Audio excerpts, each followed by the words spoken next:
পাপিয়াছড়া বিধানসভা থেকে আবারও কংগ্রেসে যোগদান 114 জনেরও বেশি ভোটার। প্রদেশ কংগ্রেস সভাপতি আশিস কুমার সাহার হাত ধরেই কংগ্রেসে যোগদান। ঘরের ছেলে ঘরেই ফিরল।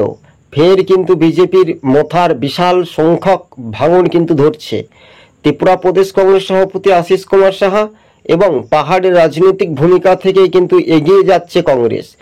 একের পর এক শাসক দলের বুথের নেতারা কিন্তু বিজেপি ত্যাগ করে কংগ্রেসে যোগদানের হিড়িক।